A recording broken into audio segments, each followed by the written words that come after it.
मैं हिमांशु आपके चैनल में स्वागत करता हूं। तो आज मैं फिर से एक नई क्वेश्चन एक नई सीरीज के साथ नए प्रैक्टिस सेट के साथ लेकर आया हूं। और ये प्रैक्टिस सेट है जो हमारा यूपीएसआई जो 2021 का जो एग्ज़ाम था 13 दिसंबर को हुआ था वो वाला है। ठीक है, तो बिना समय गवाए हुए हम लोग सीधे क्वेश्चन पे चलते हैं। तो पहला क्वेश्चन ही बड़ा बेहतरीन क्वेश्चन है जिसमें बोला गया देरिदा का जन्म कहाँ हुआ। तो सबसे पहले तो इसका मैं ऑप्शन जो लगा दूँ, ये अल्जीरिया में जन्मे थे। तो इनके बारे में थोड़ा सा मैं बता दूं कि ये देरिदा कौन थे। तो मैं बताता हूँ, ये एक फ्रांसीसी दार्शनिक थे। ठीक है, ये कौन थे? फ्रांसीसी दार्शनिक थे। इन्होंने विशाल लेखक कार्य का साहित्य और यूरोपीय दर्शन का गहन प्रभाव पड़ा है। ठीक है, और ये इनकी एक इनका जो जन्म हुआ है लगभग इनका 15 जुलाई ये 1930 को पैदा हुए थे। और इनकी जो मृत्यु हुई है वो 9 अक्टूबर, ठीक है जी, 9 अक्टूबर 2004 को इनकी मृत्यु हुई है। तो मैंने बताया ये कौन थे? एक फ्रांसीसी दार्शनिक थे।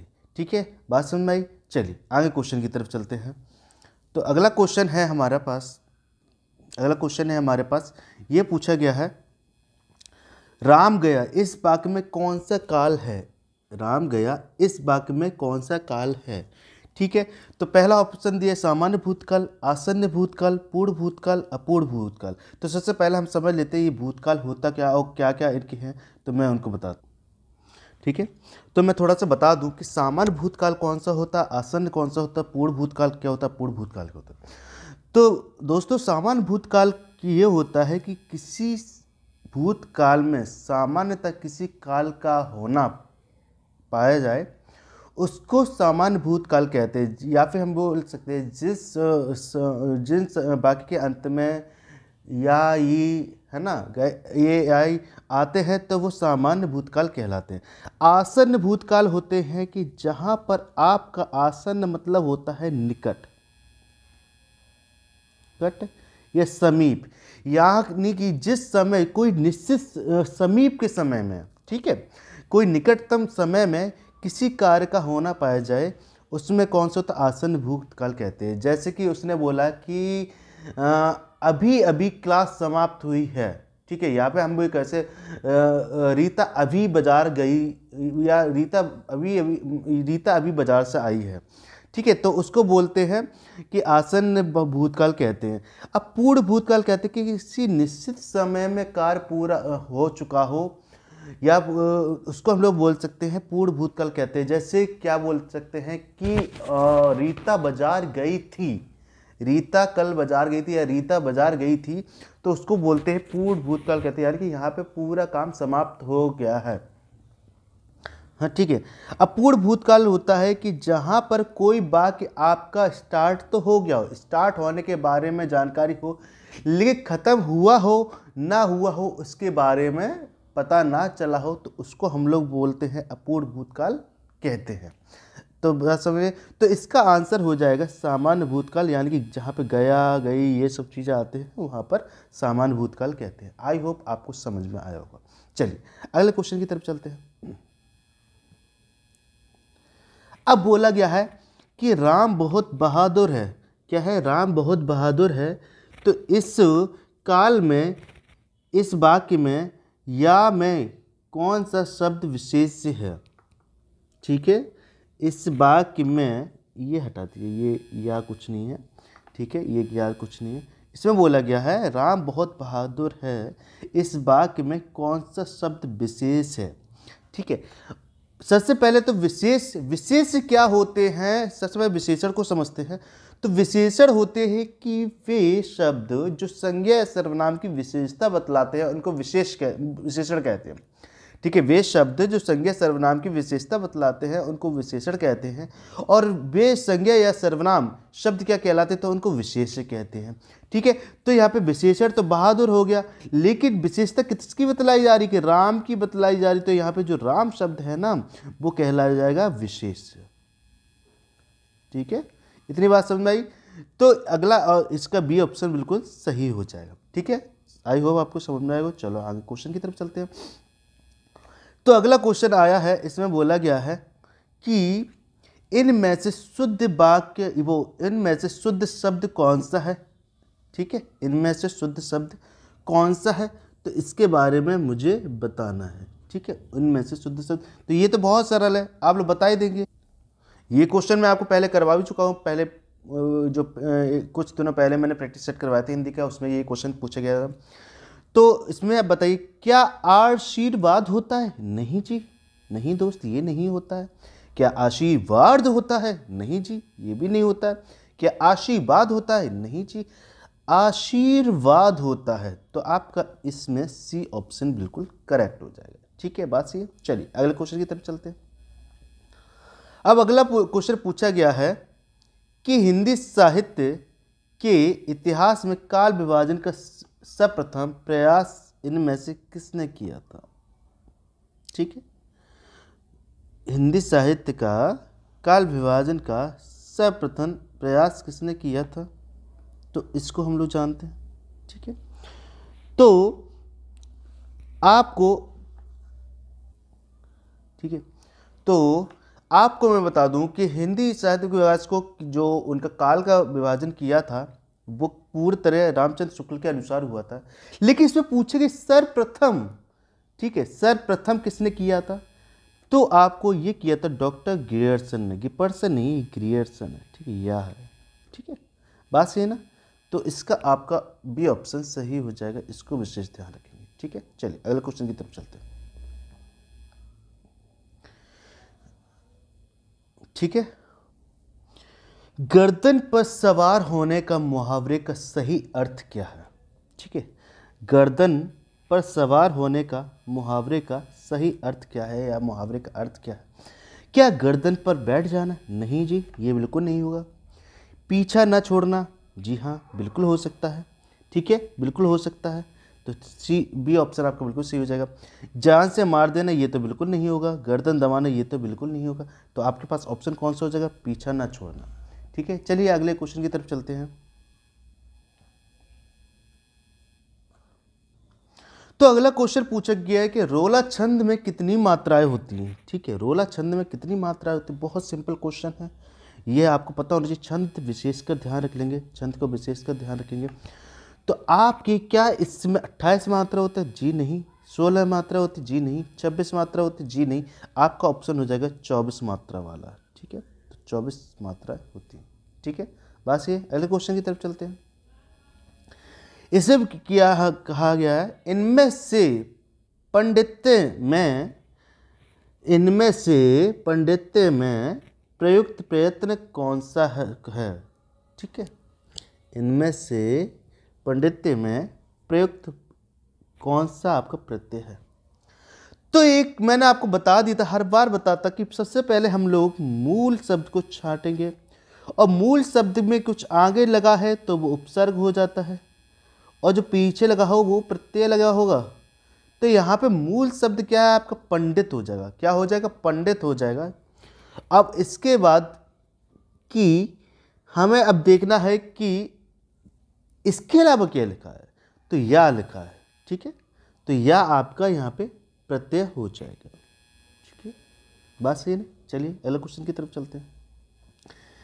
विद्यापति द्वारा रचित कितने ग्रंथ आहवट्ट में हैं? विद्यापति द्वारा रचित कितने ग्रंथ आहवट्ट में हैं?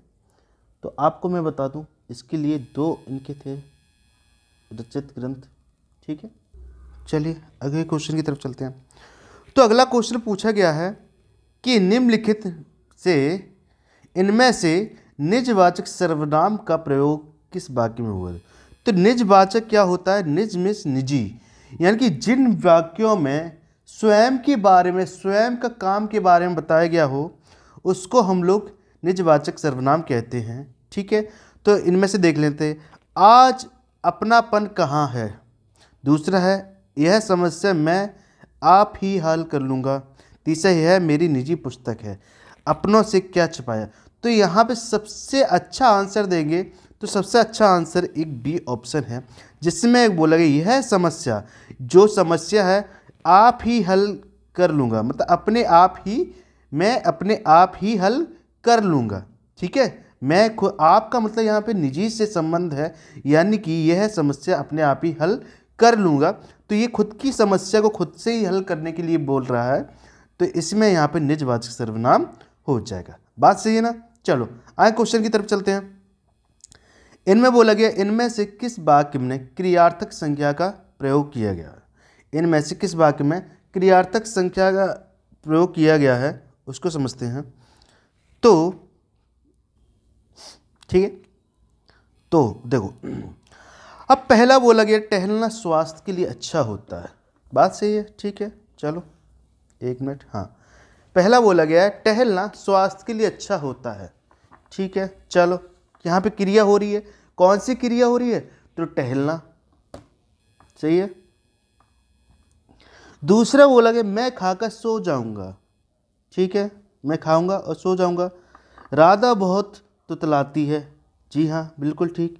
गुर्जरों ने लड़ाई लड़ी, ठीक है। तो यहाँ पे सबसे जो सुटेबल या बेस्ट ऑप्शन होगा टहलना स्वास्थ्य के लिए अच्छा है। यहाँ पर जो क्रिया हो रही है उसको हम लोग क्या बोलते हैं, निरंतर, ठीक है। जो निरंतर थोड़ी देर तक क्रिया चलती है उसको क्रियार्थक संज्ञा कहते हैं। तो यहाँ पर आपका ए ऑप्शन बिल्कुल सही हो जाएगा, ठीक है। चलिए आगे क्वेश्चन की तरफ चलते हैं। तो आगे क्वेश्चन पूछा गया है, बोला गया है कि उपमा अलंकार के सर्वाधिक प्रयोग के लिए इनमें से कौन से कवि अधिक प्रसिद्ध हैं। उन कवियों का नाम बताइए जो सबसे ज़्यादा उपमा अलंकार का प्रयोग करते हैं। तो एक कालिदास कवि थे, ये सबसे ज़्यादा उपमा अलंकार का प्रयोग करते थे, ठीक है। यहाँ पे माघ है, ठीक है, ये नहीं, ठीक है। बात सही है। चलिए आगे चलते हैं। इनमें से कौन शब्द समास का विपरीतार्थ शब्द है। इनमें से कौन शब्द समास का विपरीतार्थ शब्द है, तो उसको हम लोग बोलते हैं व्यास। बात सही ना। चलिए आगे चलते हैं क्वेश्चन की तरफ। आगे बोला गया अप्रमेय किस वाक्यांश के लिए उपयुक्त शब्द है। अप्रमेय किस वाक्यांश के लिए उपयुक्त शब्द है। तो पहला बोला गया है जो प्रमाण से सिद्ध ना हो सके। आमिष तो पहले ही आप समझ जाइए कि ना, आमिष नहीं होता है। तो नहीं किस किस में लगा, एक इसमें लिखा है और एक इसमें लिखा है, एक इसमें लिखा, तो ये तो हो ही नहीं सकता। तो क्या है, जो प्रमाण से सिद्ध ना हो सके, जो समय से संभव ना हो सके, जो तोला या नापा ना जा सके। तो देखो प्रमेय क्या होता है, किसी को प्रमाण देना, ठीक है, प्रमाण देना, या फिर इसको हैंस प्रूफ लिखते हैं ना, प्रमेय जब करते थे तो प्रमाण देना, उसको बोलते हैं प्रमेय। तो ये भी नहीं होना, ये भी नहीं होना। आगे ऑप्शन कौन सा हो जाएगा, ए ऑप्शन बिल्कुल आपका पास सही हो जाएगा। बात सही है ना। चलिए अगले क्वेश्चन की तरफ चलते हैं। तो अगला क्वेश्चन हमसे बोला गया है कि अरे गुलाबो झाड़ ठीक से लगा, ठीक है, अरे गुलाबो झाड़ ठीक से लगा, या झाड़ू बोल सकते हैं, में कौन सा कारक है। तो क्या कर्म कारक है, क्या संप्रदान कारक है, क्या करण कारक है, क्या संबोधन कारक है, ठीक है। तो एक यहाँ पर संबोधन कारक होगा, क्योंकि गुलाबो कि पहले क्या लगा दिया, अरे, ठीक है, उसको संबोधन कर दिया, अरे गुलाबो झाड़ ठीक से लगा। तो यहाँ पे संबोधन कर रहे हैं, जहाँ पे आपको संबोधन कारक में अरे हे अरे ये सब चीज़ें आता है, वहाँ पे संबोधन कारक होता है, ठीक है। किसी को संबोधित कर रहे हैं, संबोधन कर रहे हैं। चलिए अगले क्वेश्चन की तरफ चलते हैं। सफ़ेद कमीज से में कौन सी विशेषता है, ठीक है, सफ़ेद कमीज में कौन सी विशेषता, ठीक है। चलो, तो वे विशेषण जो किसी के गुण धर्म को बतलाते हैं, गुणों की प्रशंसा करते हैं, गुणों के बारे में बताते हैं, उनको क्या बताते हैं, गुणवाचक विशेषण कहलाते हैं। गुण क्या होता है, ठीक है, किसी कलर को बताना, किसी के रंग को बताना, किसी कोई वस्तु प्राचीनतम है, किसी के अच्छे गुणों को बताना, वो कौन से कहते हैं, गुणवाचक सर्वनाम, वो सॉरी विशेषण कहते हैं, ठीक है। तो यहाँ पर आपका सी ऑप्शन बिल्कुल सही हो जाए। चलिए आगे चलते हैं। अब बोला गया है कि सन 2010 में साहित्य अकादमी पुरस्कार इनमें से किस रचनाकार को मिला। 2010 में तो ये बहुत इंपॉर्टेंट क्वेश्चन है, तो आप लोग प्लीज़ साहित्य अकादमी पुरस्कार जरूर देख लेंगे। तो यहाँ पर आपको मिला है, उदय प्रकाश जी को मिला है साहित्य अकादमी पुरस्कार, जो 2010 में मिला है। ठीक है, चलिए आगे क्वेश्चन की तरफ चलते हैं। मलबे का मालिन कहानी की रचनाकार इनमें से कौन सा है? मलबे का मालिन कहानी रचनाकार इनमें से कौन से हैं? तो आपके जो रचनाकार हैं मोहन राकेश जी हैं। इनकी ये एक प्रसिद्ध रचनाओं में से एक है। ठीक है, ये ऑप्शन को ठीक हो जाएगा। चलिए आगे क्वेश्चन की तरफ चलते हैं। इनमें से किस वाक्य में अर्धविराम का प्रयोग हुआ है? इनमें से किस वाक्य में अर्धविराम का प्रयोग हुआ है? तो मैंने आपको बताया था विराम आप लोग जरूर देखेंगे। ठीक है, और अर्धविराम क्या होता है? एक होता है पूर्ण विराम, ये होता है। ठीक है, ठीक है, बात सही है ना। और एक होता है अर्धविराम, एक कॉमा होता है, एक उपविराम होता है और एक अर्धविराम होता है। और अर्धविराम में एक ऊपर छोटा सा लगता है और फिर उसके नीचे कॉमा लग जाता है। तो ऐसा देखो कौन सा ऑप्शन है, एक यही ऑप्शन है। तो सी ऑप्शन आपको बिल्कुल सही हो जाएगा। ठीक है, बात सही है ना। चलिए आगे क्वेश्चन की तरफ चलते हैं। ठीक, आगे क्वेश्चन बोलता है जिस समाज में दोनों पद प्रधान होते थे तो उनमें समुच्चय बोधक अव्यय का लोप होता है। क्या होता है? लोप होगा। यहाँ पे गलत लिखा है, लोप लिखेंगे। लोप होगा, कर दिया जाता है, उसे कहा जाता है। ठीक है, तो यहाँ पर आपका द्वंद्व समास होगी, क्योंकि द्वंद्व समास में दोनों ही पद प्रधान होते हैं, पूर्व पद तथा उत्तर पद दोनों ही प्रधान होते हैं। ठीक है, तो इसको यहाँ पर आपका बी ऑप्शन बिल्कुल सही हो जाएगा। चलिए आगे क्वेश्चन की तरफ चलते हैं। भारत में संवैधानिक रूप से हिंदी का क्या स्वरूप है? अब भारत में संवैधानिक हिंदी को क्या बोला गया है?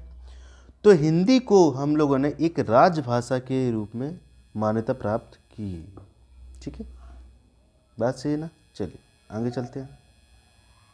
निम्नलिखित में से कौन सा शब्द इंद्र का पर्यायवाची नहीं है? तो पर्यायवाची विशेषकर ध्यान देंगे और आराम से करेंगे। ठीक है, तो नहीं पूछा गया है तो जीमोद वाहन ये है। बासब भी बोलते हैं इनको, शक्र भी बोलते हैं, लेकिन ये नहीं बोलते हैं। पुलुमजा नहीं बोलते हैं। तो ये ऑप्शन आपका बिल्कुल सही हो जाएगा। ठीक है, जो आपका ऑप्शन है ये बिल्कुल आपका सही ऑप्शन हो जाएगा। बात सही है ना। चलिए आगे क्वेश्चन करते हैं। ऐसा फूल जो लिखा ना जा सके, ऐसा फूल जो लिखा ना जा सके, इसके लिए उपयुक्त शब्द कौन सा है? ऐसा फूल जो लिखा ना जा सके, उपयुक्त शब्द क्या है? तो यहाँ पे हो जाएगा मुकुल। ठीक है, ठीक है,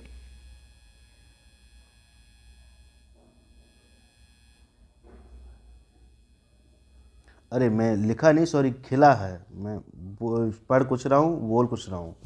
ठीक है, लिखा नहीं, खिला, सॉरी, मैं माई मिस्टेक, खिला। ठीक है, मुकुल। तो आपके ये आज क्वेश्चन सारे हो गए हैं। तो इसी तरीके से सारी श्रृंखला मैं आपके लिए लेकर आता रहता हूँ। तो आई होप आपको वीडियो समझ में आई होगी। वीडियो को अंत तक जरूर देखा करें और चैनल को सब्सक्राइब जरूर किया करें। अगला प्रैक्टिस सेट में फिर से मैं क्वेश्चन लेकर आऊँगा हिंदी के नए नए। तब तक के लिए धन्यवाद।